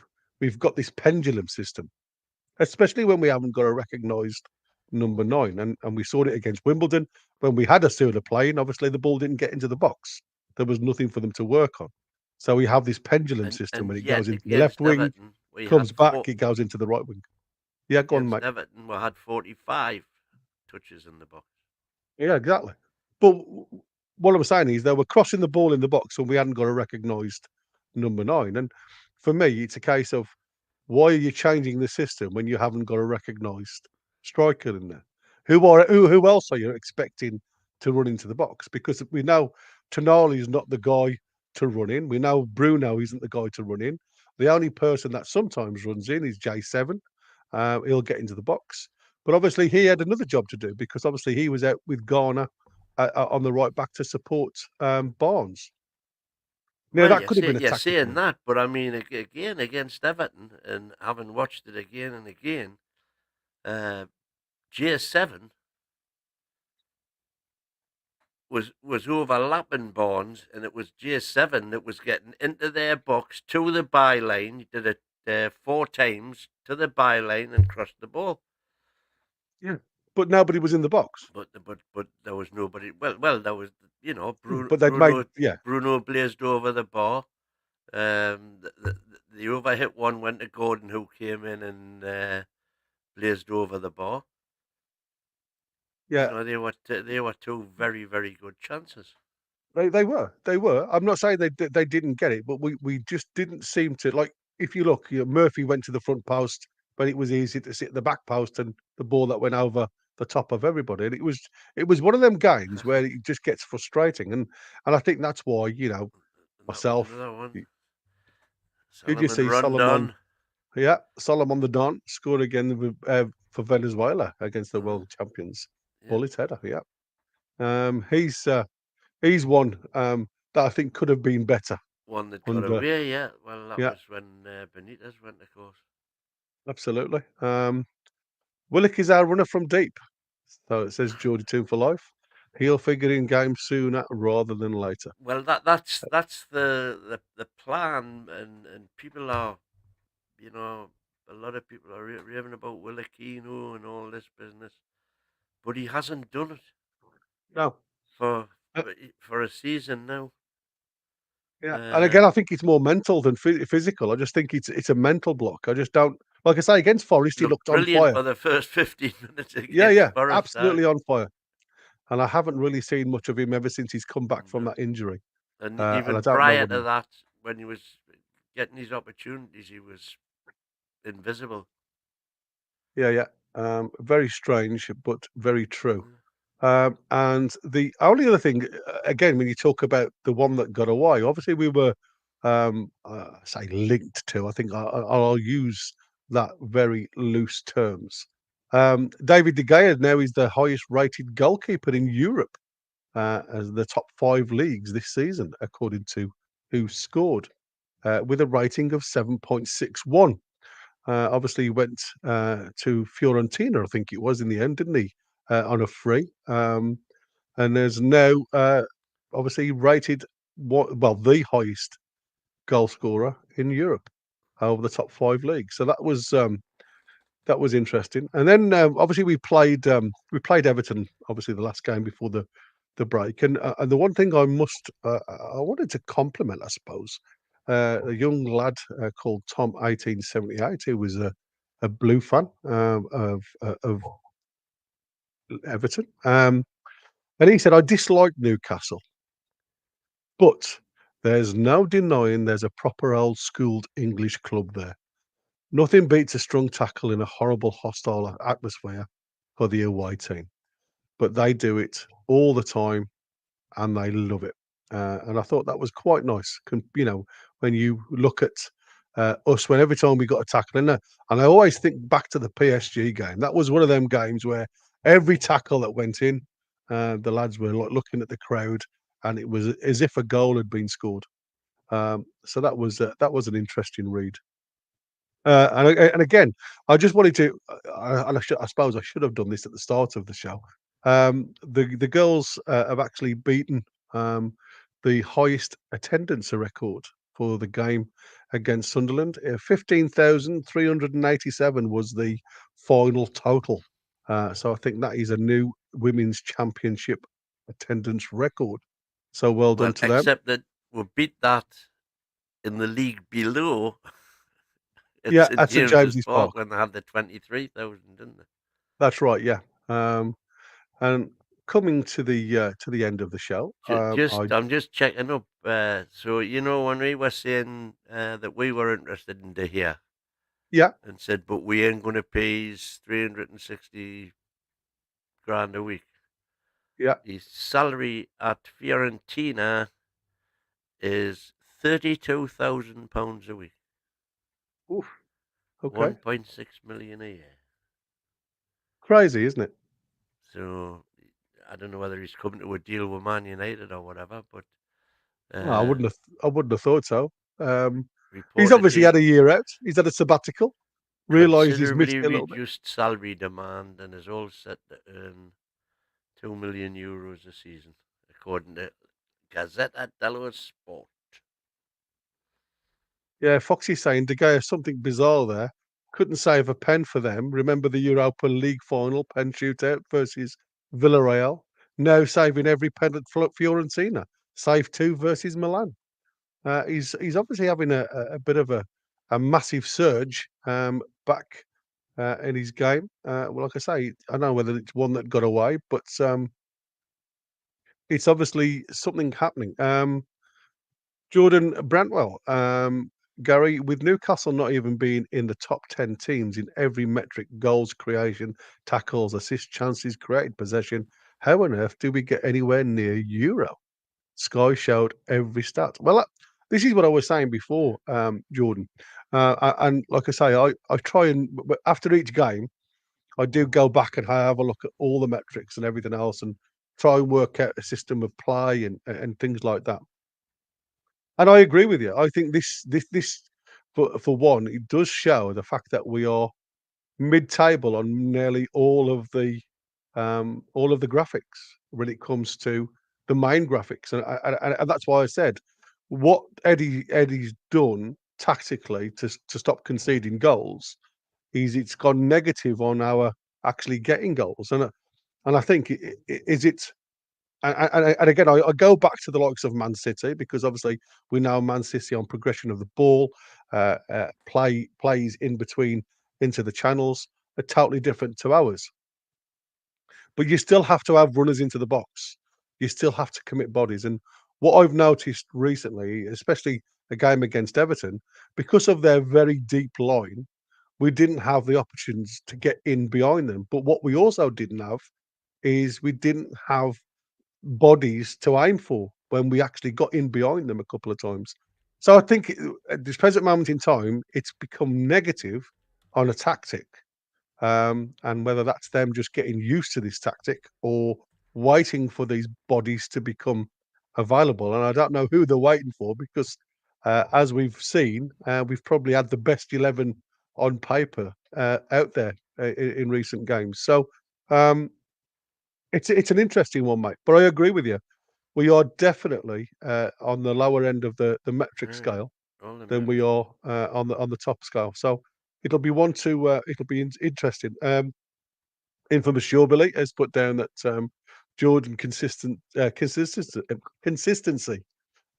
We note a match. We need lots of goals. Well, I mean, like I say, I do think there's an issue regarding the system as we speak. I mean, Jordan goes on. Southampton have done more than us. We've just got points. We are not showing anything that sees us above mid-table. And again, it's you.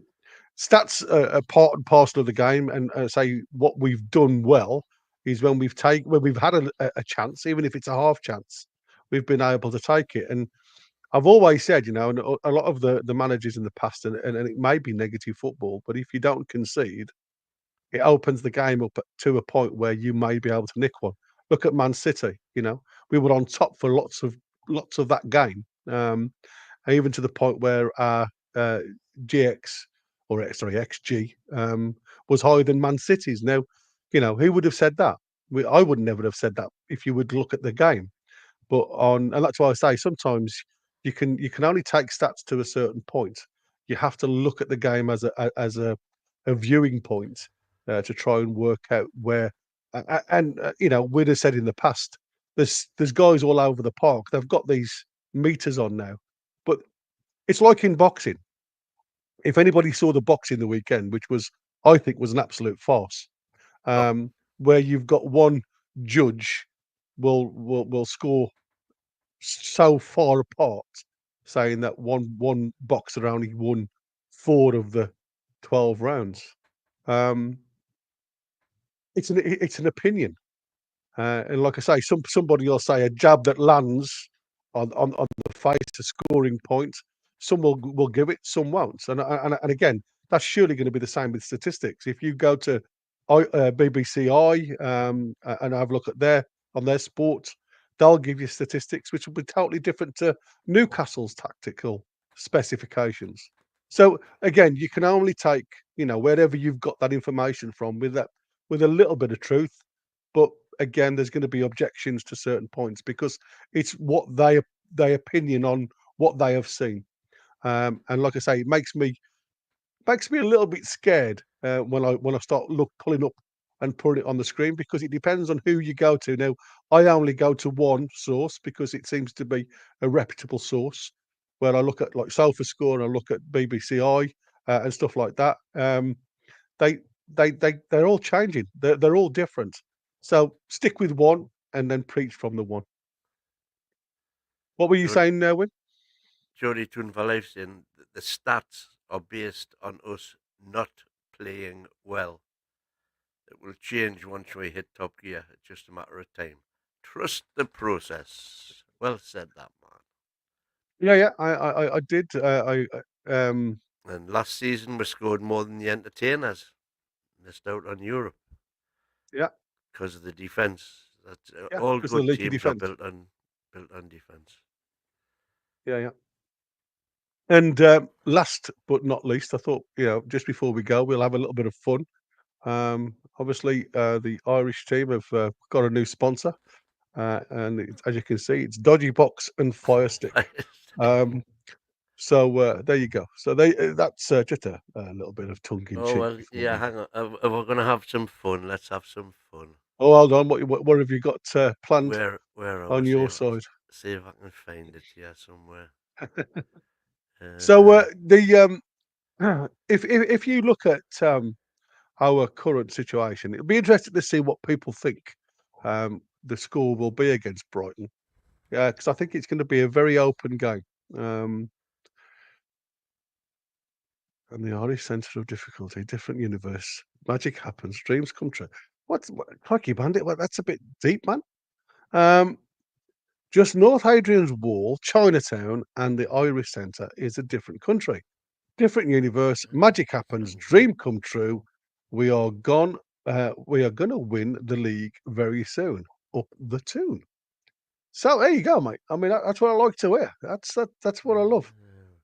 We are going to win the league very soon, and obviously, Geordie Team for Life is saying we're going to beat Brighton. Um, I like I say, I think it's going to be a good game. I really do, but I just fancy a draw. I don't know why. I fancy a draw. I think it's going to be a couple of goals either way. Have you found it, Win? and Whatever you're looking for. yeah, 2 6. And So PDK saying the only stat that matters is the scoreline, which is I also agree with.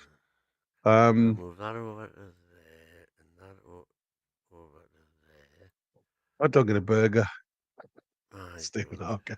Is it? Have you got it yet, Win? I've Well, got it. everybody's waiting in anticipation in Yeah, the yeah. background This here, is but this is this is amazing. This. we should have some of that interlude music. Here we go. 3 weeks later.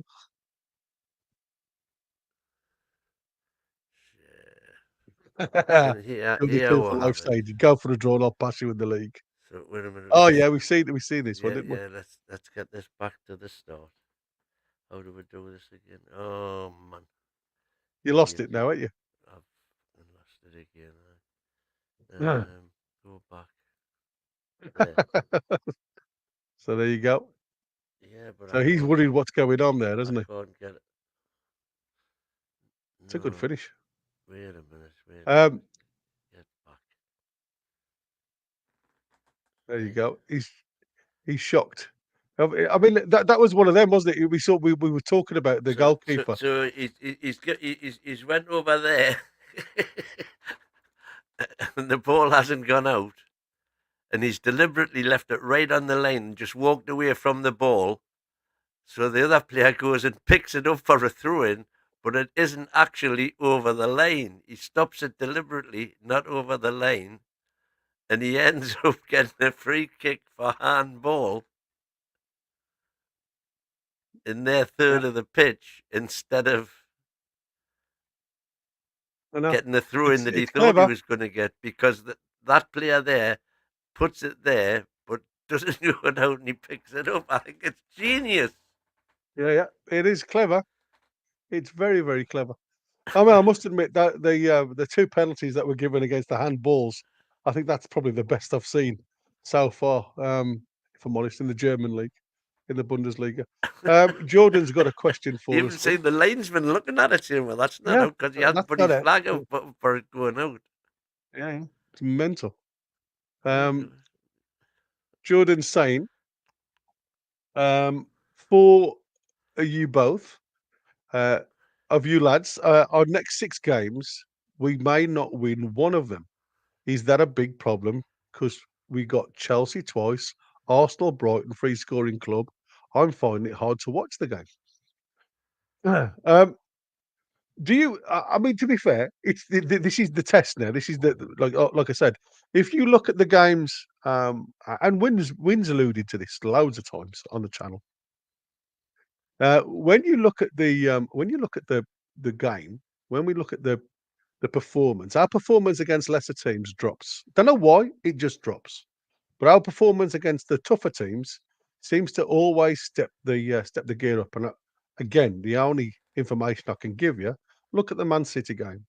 And for me, even though we didn't win the game, I thought it was a really very well thought out tactical game of to in and fro in against, you know, probably the best manager or the best coach in the world as I see it.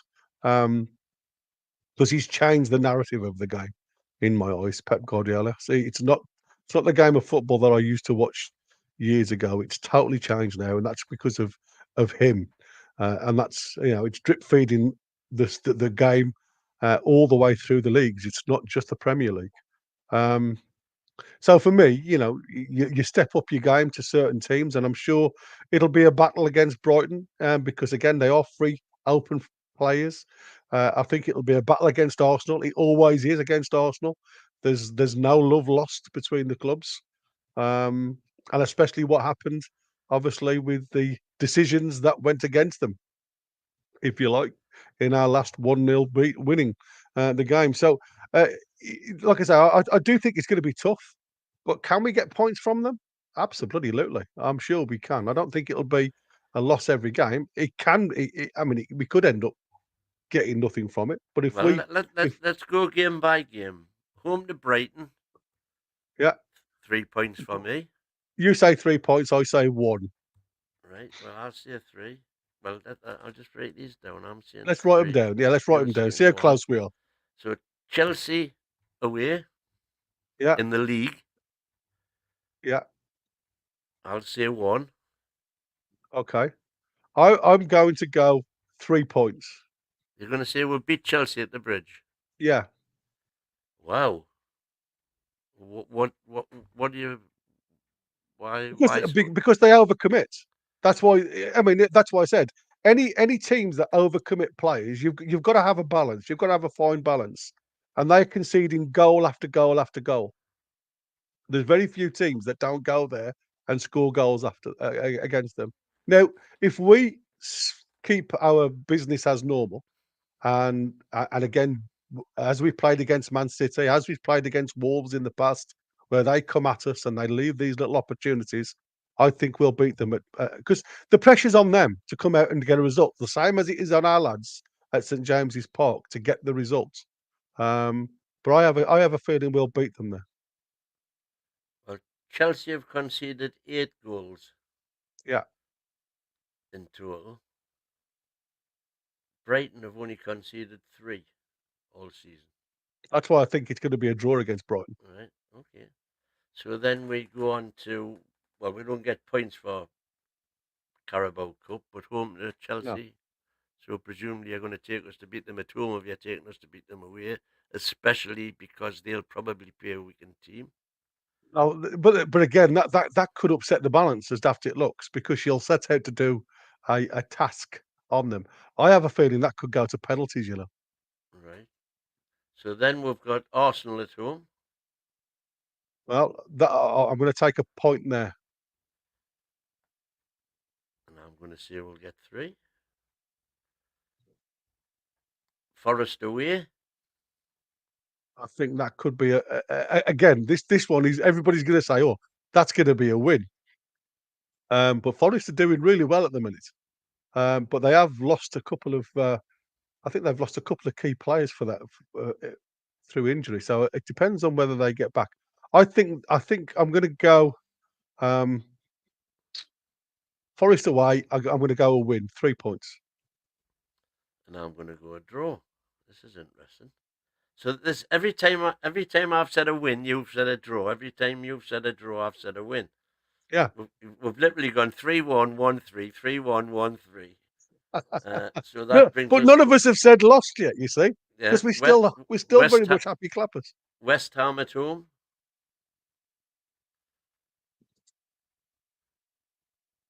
I think that will be a win. That'll be 3 points. Me too.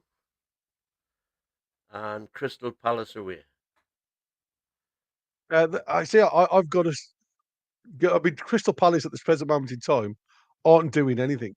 So I do think that could end up 3 points. But you watch, all the ones I've said will be 3 points, will be draws, and all the ones that I've said wins will be losses. So that's how difficult it is to predict. I do think we have got a real good chance of picking up at least 12 points over the next few games. Well, you've predicted Well, 14 10 points. points. Well, yeah, as I said, we should be on paper at least 10 points. And so have But I. yeah, there you go. So that's because different way around, but yeah. yeah. So I mean, Ian's saying that Brighton have conceded 10 goals this season. No, That's interesting. our survey said Oh, Brighton I don't know. I haven't looked at them to be fair. So 10-3, scored 10, conceded 3. If we go only 3. only 3, go to the games. Let's have a Well, look. no, they lost 4 against Chelsea. They did indeed.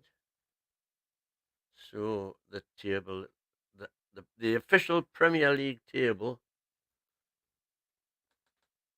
is wrong because it's saying, That's goal difference, isn't it? oh, sorry, that's a goal difference of 3, man. Yeah. 13, That's what 10, I'm saying. 13, 10, Yeah, 3. Sorry. So they've conceded 10, yeah. whereas Scored 13. Chelsea have only conceded 8. Yeah. So they've scored 13. That's what I said. They have been wide open all season, Brighton. Yeah. It's been, I suppose, And yet you're as a just going fan, it for a was like draw. this. Yeah, because But like you're saying we're going to beat Chelsea because they're wide open at the back. no. The difference is, I think we will get behind Brighton because they overcommit. But I do think there's enough of that going forward. Brighton play the football, as in for me, it's about pressure. It's about creating mistakes. For me, Chelsea are just trying. They're trying do things. If you stop Cole Palmer in Chelsea, because at the end of the day, it seems to be Cole Palmer that's tearing up most of what's happening at Chelsea these days. Um, I mean, they've scored 16 and conceded 8. And that's what I'm saying. You look at both of them. It's not as if they've got a tight defence. Our problem is scoring goals. You know, we've only scored 8 and conceded 7. Yeah. We just don't score goals this season. So I do think we have got to make the chance of doing that, and getting goals is going to be the focus, I think. And like I say, we have had a couple of games where we haven't had a natural striker. So, but I do think, like I say, we have got to look at it. There's going to be a lot of goals in the Brighton game, I believe. I think it's going to be something like a 2-2 draw. That's what I feel in my water. But I will do some I will do some background checks and get back to you. But I do think it's going to be a good one.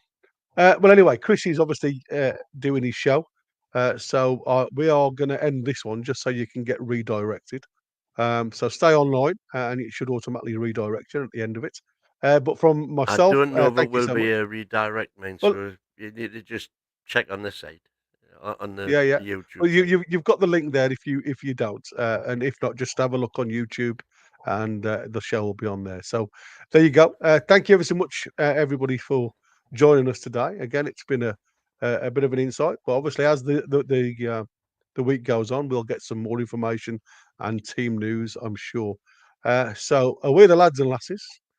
Thanks for watching. And from myself, the Geordie Yam Yam. I'll see you on the next one on tonight's show. We've got one tonight, haven't we? It's goodbye. Yeah, yeah. It's goodbye from him. And it's a goodbye from him. And how we're the lads. And lassies and Bairns. See you on the next one.